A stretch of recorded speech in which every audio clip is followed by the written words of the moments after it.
வணக்கம், விஜய் பிரயாக் பேசுகிறேன். சம்பாதிக்கிறது எப்படி நிறைய வீடியோவில் பார்த்துட்டோம். எது பண்ணால் காசு வரும், எது பண்ணால் பணம் வரும், எது பண்ணால் சக்ஸஸ் வரும். இப்போ ஒரு சேஞ்சுக்காக செலவு பண்ணுறது எப்படி அப்படின்றத பார்க்கலாம்.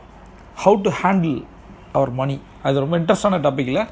ரைட், இப்போ பணத்தை எப்படி ஹேண்டில் பண்ணுறது, பணத்தை எப்படி மேனேஜ் பண்ணுறது. நான் எப்பயுமே சொல்வேன், லைஃப்பில் ஜெயிக்கணும் அப்படின்னா ரெண்டு விஷயம் தேவை. ஒன்று ஃபினான்ஸ் மேனேஜ்மெண்ட், இன்னொன்று பீப்புள் மேனேஜ்மெண்ட். மனிதர்களை கையாளும் கலை, அப்புறம் நிதியை கையாளும் கலை. இப்போ இன்றைக்கி ஃபினான்ஸ் மேனேஜ்மெண்ட் எப்படி பணத்தை ஹேண்டில் பண்ணலாம் அப்படின்னு நம்ம பார்க்கலாம்.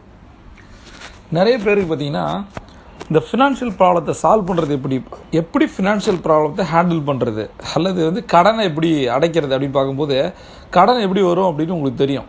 சரியா, சில நேரம் நம்ம பண்ணுற ஓவர் செலவுகளும் கடன் நோக்கி கொண்டு போய் விட்டுரும். நம்ம கையில் 10,000 இருந்தால் 10,000க்குள்ளே செலவு பண்ணால் பரவாயில்ல. கையில் 10,000 இருக்கிறது, கடனை வாங்கி இன்னொரு 5,000 பர்ச்சேஸ் பண்ணும்போது என்ன ஆகிடும், அந்த 5,000க்கு என்ன பண்ணுறதுன்னு தெரியாது, பட்ஜெட்டில் துண்டு விழும். சரியா, அப்போ இப்போ நான் ஒரு 4 டிப்ஸை உங்களுக்கு ஷேர் பண்ணுறேன். இது கண்டிப்பாக உங்களுடைய ஃபினான்ஷியல் ப்ராப்ளம், கடன் வாங்குறத தடுக்கும். ஏன்னா நிறைய செலவுகள் கண்டிப்பாக கடனை கொண்டு போய் விட்டுரும். அது சரி, கடனை தடுக்கிறது எப்படி, ஃபினான்ஷியல் ப்ராப்ளத்தை சால்வ் பண்ணுறது எப்படி அப்படின்னா, நம்ம பணத்தை எப்படி ஹேண்டில் பண்ணோம் அப்படின்றத நம்ம கற்றுப்போம்.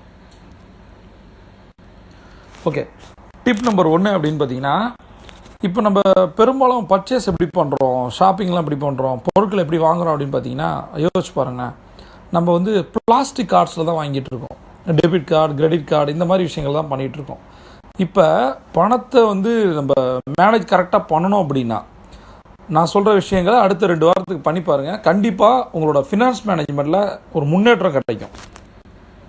நெக்ஸ்ட் 2 வீக்ஸு, அடுத்து வர்ற 2 வாரங்களுக்கு டெபிட் கார்டோ கிரெடிட் கார்டோ யூஸ் பண்ணாதீங்க.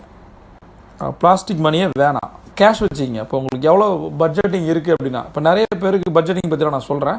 ஃபஸ்ட்டு இப்போ 2 வாரத்துக்கு தேவையான பணத்தை இப்போ எடுத்து வச்சிங்க. ஒரு 10,000 15,000 கையில் வச்சிங்க, அதில் செலவு பண்ணுங்கள்.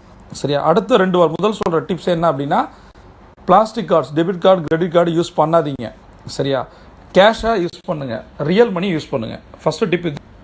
2வது டிப்ஸ் என்ன அப்படின்னு பார்த்தீங்கன்னா, நாம் பண்ணுற செலவுகள் நம்மளோட ஹேபிட் பண செலவு பண்ணுற விஷயங்கள் இருக்கு இல்லையா, அது பார்த்திங்கன்னா நான் ஒரு டேர்மில் இப்போ உங்களுக்கு சொல்லித்தர விரும்புகிறேன். என்ன அப்படின்னா, ஸ்பெண்டிங் அவேர்னஸ் அப்படின்னு சொல்கிறேன்.